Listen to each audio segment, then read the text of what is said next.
Mais uma vez, quero dar um olá para o canal do professor Paulo Maués Correia, um canal que fala de cultura, arte e educação. Mas hoje eu estou aqui para falar um pouco sobre o Dia da Criança, que aqui no nosso país se comemora no dia 12 de outubro, que também é o dia da padroeira do Brasil, Nossa Senhora de Aparecida. E hoje eu estou aqui para falar sobre o Dia da Criança, mas de um modo subjetivo. Vou usar a criança que eu fui um dia, a criança que está dentro de mim, que se desenvolveu, que cresceu e se tornou o homem que eu sou hoje. E quando a gente vai falar sobre criança, a gente primeiro fala sobre família, porque as crianças existem, porque as famílias existem. Ou pelo menos era para ser assim. A criança tinha que existir dentro de um núcleo familiar, seja ele qual for. Então, o Dia da Criança também é o Dia da Família, que começa pelos bisavós, pelos avós e chegam aos pais, que dessa forma concebem uma criança ou várias crianças. E eu quero lembrar das histórias que eu já contei nesse canal, as quais cada uma traz um traço de educação, da oralidade, de cultura, da região de onde eu moro, aqui na Amazônia amazonense. Gostei desse conceito apresentado pelo professor Tiesi outro dia, num vídeo que eu assisti, sobre o lançamento do livro dele, Mergulho. E também porque eu assisti o canal dele e vi essa expressão, ele falando da Amazônia paraense. E nós vivemos em tantas Amazônias, então, assim também como as Amazônias internacionais. Pois bem, dei uma olhada que ao meu redor há vários objetos que representam vários momentos da minha vida. E em grande parte deles há os livros. Os livros que são um desafio para que a gente leia e aprenda, porque cada um tem um conteúdo diferente. Mas além dos livros, há algumas imagens sacras que eu coleciono, algumas imagens de santos. E também existe essa antiga máquina de fotografar, Polaroid, e esses barquinhos que estão ao meu redor. Tem aqui do meu lado direito, daqui onde eu estou, tem esse barquinho vermelho e branco. Do meu lado esquerdo tem esse barquinho azul e branco. E ali em cima, perto da minha cabeça, tem um barco verde e branco. Então tudo isso aqui representa uma cultura que eu obtive, que eu aprendi, que me ensinaram. E todos os outros objetos também vão representando um pouco dessa minha cultura, que tem muito a ver com a religiosidade, no caso das imagens dos meus avós maternos. E os barquinhos com as lembranças das viagens que a gente fez a vida toda. A gente, porque eu andava junto com meus pais, com as minhas irmãs, quando éramos muito pequenos, e sempre de barco. Demorou um pouco para a gente se fixar em terra definitivamente, para continuar uma vida dentro de um âmbito de uma cidade, sendo assistido pela infraestrutura da cidade. Até então, a gente vivia dentro dos barcos. E foi através dos barcos que os meus antepassados chegaram aqui na Amazônia amazonense. Como o meu avô paterno, meu avô Eloy, que ainda veio muito criança da cidade de Faro, no estado do Pará, subido pelo rio Amazonas, até se estabelecer na cidade de Manaus. E por fim chegou no lugar que eu já falei aqui, quando eu falei da história do vapor Paz de Carvalho, né, que pegou fogo e afundou. Ele chegou na localidade do Camará e encontrou a minha avó, que é amazonense. O meu avô era paraense. Ele encontrou a minha avó Jacira, que nasceu no lugar do Camará. Então ela é uma amazonense da Amazônia. E o meu avô, aliás, ela é uma amazônida da Amazônia amazonense. E o meu avô, ele é um amazônida da Amazônia paraense. E quanto aos meus avós maternos, o meu avô Raimundo, que nasceu na Amazônia amazonense, que nasceu na região do Punã, no município de Tefé, no início do século XX. Assim como a minha avó Raimunda, que também nasceu na mesma localidade. Eles eram vizinhos a vida toda, digamos assim, foram vizinhos, se casaram, namoraram, se casaram e foram constituindo sua família. Vejam só, né? No caso deles, somente os pais da minha avó Raimunda é que vieram do Nordeste e de Portugal. Se estabeleceram na região do Alto Amazonas e assim começou essa outra parte da minha família. Então, os meus avós maternos, Raimundo e Raimunda, conceberam a criança que a minha mãe foi um dia, minha mãe Nazaré. E essa criança se chamava Maria de Nazaré. Ela nasceu no mês de agosto. E os meus avós maternos nasceram no mês de janeiro, em dias diferentes e anos diferentes também.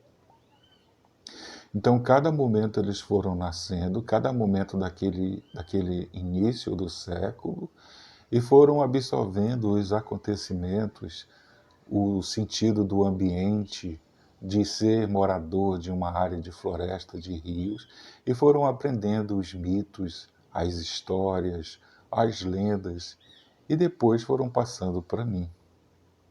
Por isso, como eu já contei outras vezes, eu fui aprendendo através deles, da linguagem deles, da forma como eles pensavam e viam o mundo, eu fui aprendendo os mitos, como eu já contei aqui, sobre o Curupira, da menina que de repente desapareceu e que depois reapareceu, curiosamente, como se nada tivesse acontecido. Quem me contou foi a minha avó, que nasceu na região do Alto Solimões, minha avó Raimunda. E ela também me explicou como era o Curupira. Na época eu tinha 6 anos de idade, uma criança de 6 anos, que já conseguia discernir as coisas ao meu redor. E ela explicou que o Curupira era do meu tamanho, porém, apesar dele ser pequeno, ele não era uma criança. Ele era um ser que já tinha as convicções de um adulto. Ele era todo peludo, tinha uma catinga ruim, um mau cheiro, e por causa disso ele vivia longe de todo mundo, e ninguém o via. Assim ela me explicou o que era o Curupira. E depois as histórias dos botos, por a gente viver navegando, subindo e descendo o rio Solimões, os botos faziam parte do nosso imaginário. Primeiro, por se destacarem dentro do rio, são animais grandes, são animais maiores que os outros peixes em geral, e sua coloração também nos atrai à vista, o olhar. E não é um peixe de consumo para a gente que mora aqui nessa área da Amazônia amazonense. É um peixe subalterno do rio. É um peixe que configura dentro do rio uma função diferente, avessa dos outros peixes que a gente pesca e os consome e os comercializa. Porém, o boto também faz parte de um comércio que não é um comércio convencional. Muitas vezes ele é usado algumas partes de seu corpo para amuletos de sedução. Mas, enfim, voltando ao assunto, né, da criança, tudo isso a gente vai aprendendo, até a parte do amuleto, sobre as partes do corpo, do organismo do boto. Tudo isso vem para a gente enquanto a gente é criança, quando a gente é pequeno nessa região. E depois eu fui contando também as outras histórias, como as histórias do jabuti, que faz parte do tempo em que os animais conversavam, em que os animais falavam. Porém, as primeiras histórias primitivas, elas revelam esses animais com as mesmas ações e emoções e conotações humanas.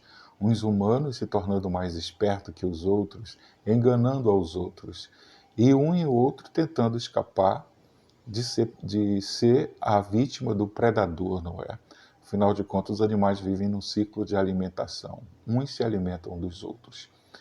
E dessa forma, através desse mundo imaginário, de tornar as coisas da floresta, do rio, objetos de apreciação para se tornar personagens de histórias infantis e lendas dentro de um imaginário que é articulado pelos nossos avós para ensinar, para mostrar para a gente as coisas da floresta numa visão filosófica pertencente àquele momento de nossos avós, quando eles articulavam as histórias para a gente enquanto a gente era criança. Eles faziam com que o nosso mundo se tornasse mais colorido. Eles nos davam a oportunidade de fazer com que a gente visse a floresta, os rios e os outros seres que povoam o nosso imaginário, transbordando de ações para que nos fizessem sonhar, para que nos fizessem imaginar, e assim a gente aprendesse sempre mais e mais. Até o momento mágico em que o meu pai Ari, chega com os livros na minha vida. Isso mesmo, os livros fazem parte da minha vida, porque o meu pai sempre trazia algum. Toda vez que ele chegava de viagem ou do trabalho à noite, ele trazia um livro, ou às vezes mais de um. E assim a gente olhava aquele objeto, que eu percebia que só existia nas mãos dele. Os meus avós, principalmente os maternos, que não aprenderam a ler nem a escrever, não os tinham em mãos. Se os tinham, eram apenas por curiosidade de folheá-los, uma vez que eles desconheciam completamente a escrita e a leitura. Eles apenas apreciavam quando cada um de nós, os netos, as crianças, começávamos a aprender a articular as letras e conhecer as histórias que os desenhos, que as figuras que ilustravam esses livros começavam a apresentar para a gente. Era um momento sublime. Mas a gente não percebia isso naquele momento. A gente, como criança, a gente não era educado para observar esses detalhes. A gente só tinha a aprender o que nos ensinavam e não podíamos questionar. Só com o passar do tempo é que a gente foi aprendendo, é que a gente foi observando esses pequenos detalhes, né? Eu digo pequenos detalhes porque, em questão de educação, os nossos avós, mesmo não tendo um grande conhecimento intelectual, brotando das páginas dos livros, da história e da geografia como ciências, e das outras ciências, das outras matérias, eles conheciam o mundo em que nós vivíamos, naquele momento da nossa infância, como só eles conheciam. Só eles sabiam fazer a gente olhar para a floresta, olhar para as águas dos rios e para os outros seres, os animais e os encantados, e nos faziam sonhar, nos faziam ser mais criativos, nos faziam pensar um tanto a mais, muito além das folhas, das águas e dos peixes.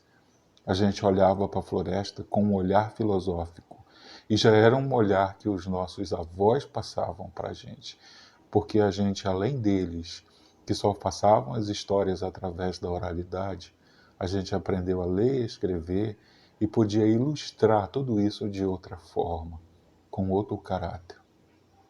E como eu citei, o meu pai, o seu Ari, casado com a minha mãe, a dona Nazaré, cada um dentro do seu mundo, porque a minha mãe também, ela demorou até aprender todas as letras necessárias para a vida dela e também a articulá-las na leitura. Meu pai foi o que sabia um pouco mais do que os outros, e mesmo assim ele não tinha a escolaridade dele completa, porém ele sabia da importância da gente colecionar livros, independente de alguém mandar ou pedir a gente ler, e transformar tudo isso numa regra para a vida, no dia a dia. Além de apreciar as coisas da floresta, as ações dos nossos antigos, dos nossos avós, dos nossos ancestrais, a gente também sabia que abrir um livro e ler, a gente consegue transformar a gente e o mundo ao nosso redor. Então eu fui criança assim, desse modo. E hoje eu resolvi compartilhar um pouco dessa história dos meus avós maternos, paternos e dos meus pais para vocês. Muito obrigado e que nesse mês de outubro nós tenhamos uma grandes reflexões sobre o que é sermos criança aqui na Amazônia, em todas elas, na Amazônia acreana, na Amazônia roraimense, rondoniense, tocantinense, macapaense e na Amazônia paraense, assim como aqui na Amazônia amazonense. Muito obrigado.